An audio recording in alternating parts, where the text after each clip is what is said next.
Trens levitados magneticamente são comuns hoje em dia. Contudo, o trem maglev que a Central Japan Railway Company desenvolveu é bem único e superior aos outros trens. Percorrendo a mais de 600 km por hora, ele alcançou o status de trem mais rápido. Esse trem usa ímãs supercondutores, por isso é chamado de SC maglev. Uma vez carregados com uma corrente de excitação, os ímãs supercondutores desse trem produzem uma CC circulante e um forte campo magnético externo com perda zero. Vamos entender mais sobre esta tecnologia de trem testada com sucesso que é projetada para superar outras tecnologias de levitação magnética até o ano de 2027. A mesma tecnologia deve conectar a cidade de Nova York ao Washington, D.C. em apenas 1 hora até 2030. Para operar com sucesso um trem levitado magneticamente, temos que atingir os 3 objetivos a seguir: 1. Propulsão, 2. Levitação e 3. Orientação. Contudo, antes de entrarmos nos detalhes de como o trem SC maglev atinge esses objetivos, vamos estudar sobre o coração deste trem, os ímãs supercondutores. Os trens de levitação requerem eletroímãs extremamente poderosos. Quanto mais fortes os ímãs, mais força de sustentação e força de propulsão eles têm, resultando em maior velocidade do trem. Um eletroímã normal não é capaz de aumentar o valor da corrente além de um certo limite devido ao problema de aquecimento. Nos eletroímãs supercondutores, a temperatura do condutor é reduzida abaixo de um limite crítico. Depois disso, o material de repente produz uma grande quantidade de fluxo de corrente com resistência zero. Esse resultado é exatamente o que queremos. O interessante é que você só precisa carregar a bobina supercondutora uma vez usando uma corrente de excitação para que as bobinas em curto-circuito produzam uma CC circulante externa sem perda de energia. A corrente circulada pelas bobinas supercondutoras é enorme, 700 kA, quase 10.000 vezes o valor da corrente dos fios convencionais de cobre para uso doméstico. Os eletroímãs supercondutores são obviamente os eletroímãs mais poderosos e eficientes. O desafio é manter as bobinas em um estágio supercondutor. Para este propósito, um sistema de refrigeração com hélio líquido a bordo é usado. O supercondutor do trem SC maglev é uma liga de nióbio-titânio que tem uma temperatura crítica de 9,2 Kelvin. Para manter a temperatura da liga abaixo desse limite, o hélio líquido a uma temperatura de 4,5 Kelvin é circulado em torno dela. Depois de passar pelo condutor, o hélio líquido evapora. Para trazê-lo de volta ao estágio inicial, utiliza-se um compressor de hélio e uma unidade de refrigeração. A unidade de refrigeração funciona segundo o princípio do ciclo de refrigeração Gifford-McMahon. Ainda assim, a tarefa de engenharia do departamento criogênico ainda não terminou. O supercondutor pode absorver calor de fora na forma de radiação. Para evitar que essa absorção ocorra, um escudo de radiação é adicionado ao seu redor. Contudo, durante a operação do trem, a formação de correntes parasitas e problemas de aquecimento podem acontecer nesta blindagem. Para neutralizar esse aquecimento, o escudo de radiação também precisa de resfriamento, que é conseguido fornecendo nitrogênio líquido para a unidade. Para evitar a transferência de calor por convecção, um vácuo é mantido dentro do escudo de radiação. 4 desses supercondutores com polaridade de corrente oposta são dispostos em uma unidade. Embora em um SC maglev os eletroímãs funcionem sem qualquer fonte de alimentação, o departamento criogênico exige uma boa quantidade de energia. Muitas unidades são fixadas ao longo do comprimento do trem em ambos os lados. Como mencionado, a primeira tarefa é a propulsão.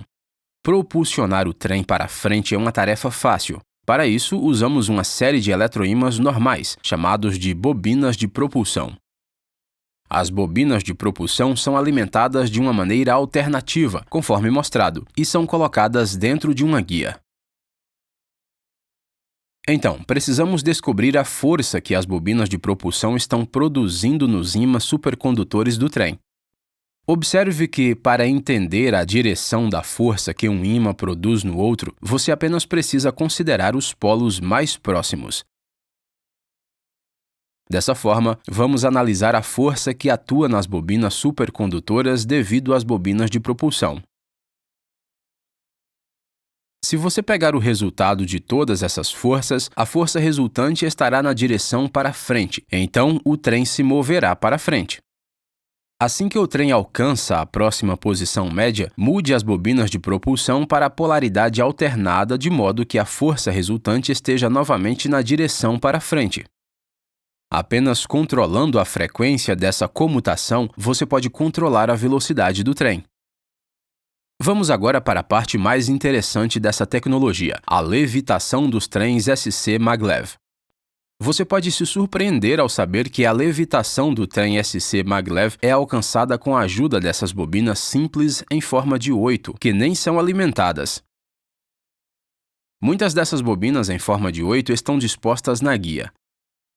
Para entender a tecnologia de levitação, devemos primeiro aprender algo sobre a natureza de um par de ímãs supercondutores SC.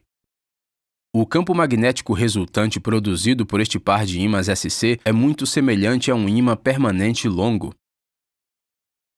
Então, para simplificar a análise, vamos substituir este par por uma barra magnética longa. Se uma barra magnética se mover paralelamente a essas bobinas em forma de 8, você pode prever o que acontecerá?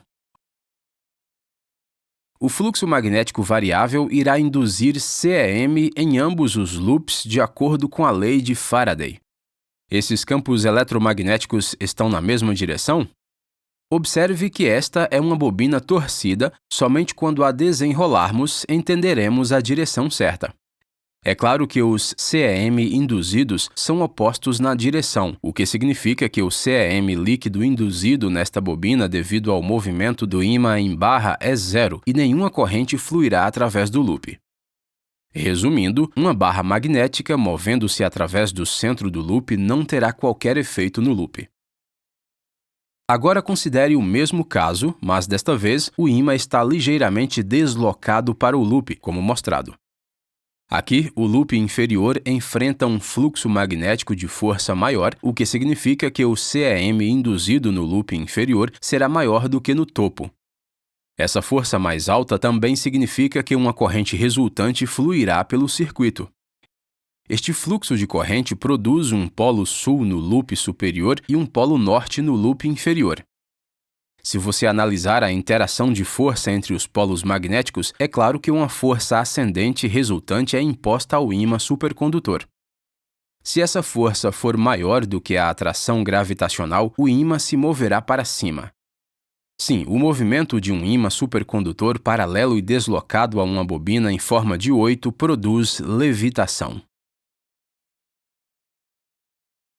Conforme o ímã se move para cima, a diferença entre os valores do CEM e o fluxo de corrente no loop diminui. Significa que a força no loop também diminui. Finalmente, quando a força para cima se torna igual à atração gravitacional, o ímã se equilibra, ou o trem alcançou a levitação. Os engenheiros japoneses alcançaram uma levitação de 3,9 polegadas usando esta tecnologia. Claramente, quanto maior a velocidade do trem, maior a força de levitação. O que significa que quando o trem está em repouso, ele não pode levitar. É por isso que o trem SC Maglev usa pneus normais para partida e operação em baixa velocidade. Quando o trem atinge uma velocidade crítica, os pneus se retraem, pois a força eletromagnética é forte o suficiente para levitar o trem. Em seguida, vem a questão da orientação do trem. Orientação significa que o trem deve estar sempre centrado. Ele deve se mover sem bater nas paredes laterais. Em outras palavras, ele deve atingir estabilidade lateral. Os engenheiros japoneses alcançaram essa estabilidade facilmente interconectando as bobinas em forma de 8 que vimos anteriormente como mostrado. Se o trem estiver no centro, os CEM induzidos nas bobinas direita e esquerda serão iguais e nenhuma corrente fluirá pelas bobinas de interconexão. Contudo, suponha que o trem tenha se movido ligeiramente para a direita.